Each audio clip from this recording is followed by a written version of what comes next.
Tree at my window, window tree, my sash is lowered when night comes on, but let there never be curtain drawn between you and me. Vague dreamhead lifted out the ground, and thing next most diffused to cloud. Not all your light tongues talking aloud could be profound. But tree, I have seen you taken and tossed, and if you have seen me when I slept, you have seen me when I was taken and swept, and all but lost. That day she put our heads together, fate had her imagination about her, your head so much concerned with outer, mine with inner weather. Here we can see that Frost has 4 stanzas, 4 quatrain stanzas, with a regular rhyme scheme of A, B, B, A, reflecting the mood of harmony between man and nature, and creating a lyrical lilt that generates a wistful tone. The poem is written in first-person narrative and directly addresses the tree. As you can see in the first line, the speaker plays around with the syntax through tree at my window, window tree, generating a playful tone and depicting his initial wondrous enthusiasm. The repetition existent within the inverted syntax of the first line firmly cements the tree as central to the thematic core of the poem. In line 2, we see my sash is lowered when night comes on, depicting how there is a barrier between the tree and himself. Despite this necessary barrier, lines 3 and 4 show how the poet wants there to never be a curtain drawn between him and the tree. Here we can see that despite this depicts how the poet refuses to fully shut out the tree by drawing the curtains, desiring to remove the barrier between himself and nature. He shows determination to keep it in view, revealing his recognition of the importance of the natural world to the human persona. In line 4, we see the juxtaposition of the personal pronouns you and me, revealing his desire to attempt to identify with the tree in some way. In stanza 2, the poet calls the tree vague dreamhead, personifying the canopy and comparing it to the human mind and imagination. The use of the diction diffuse to cloud intimates the sweeping irregularity of the tree's branches compared to the nebulous form of the clouds. The light tongues talking aloud are the branches of the tree, able to articulate feelings.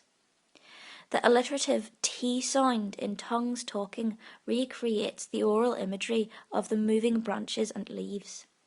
Diction such as vague, diffuse, light tongues talking all emphasize the fact that the tree lacks substance, warning of the danger of over-identification with nature. Whilst mankind is in some ways similar to the tree and has an affinity with nature, the tree is not profound, depicting the sense of ambivalence that Frost feels to the natural world.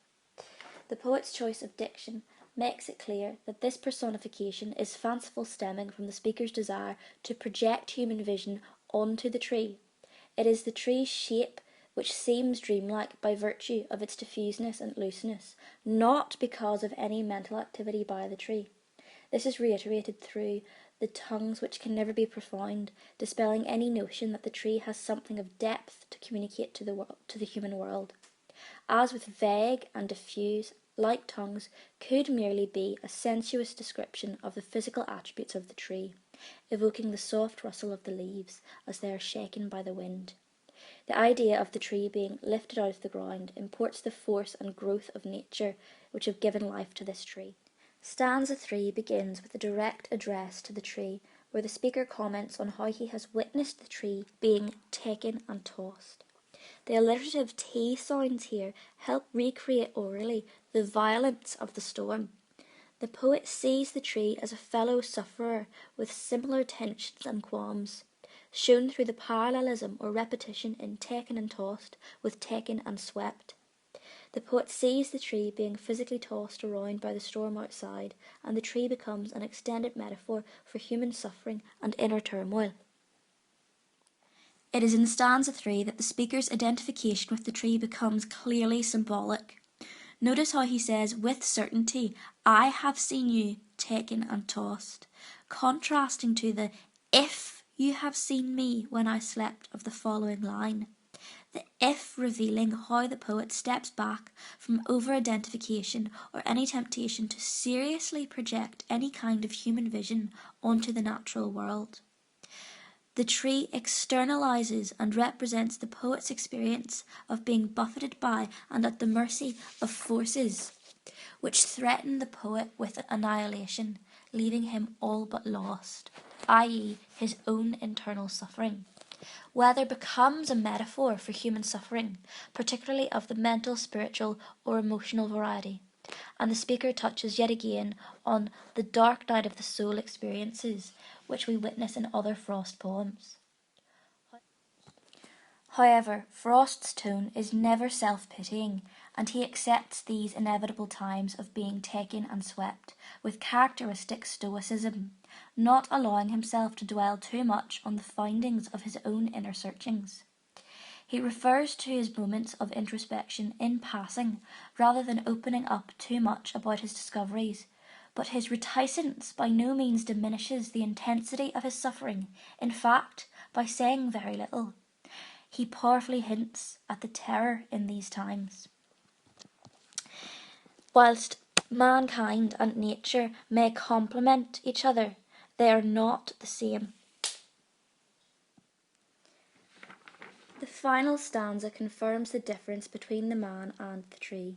This is emphasized through the personification of Mother Nature through the personal pronoun she and the collective our. The alliterative H had her imagination about her emphasizes Frost's musing that he and the tree are very different, but these differences are complementary, not in opposition to one another. The tree has height, but the man has depth. Likewise, the tree's concern is only with outer weather, for the man can suffer the tempest of the mind. This is depicted through the enjambment and the juxtaposition of outer and inner. The tree at the window becomes the man's window tree, part of the man's home, though safely outside it. The tree remains external and basically physical.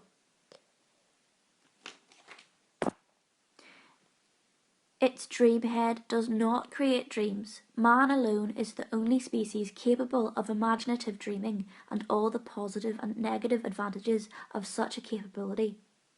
Note yet again the merely fleeting reference to the inner weather to convey the immensity of spiritual turmoil which the speaker's mind has experienced. Again, by saying very little, he emphasizes how hard this ordeal has been for him, and weather becomes a metaphor for human suffering, imbued with a reflective tone in the final lines.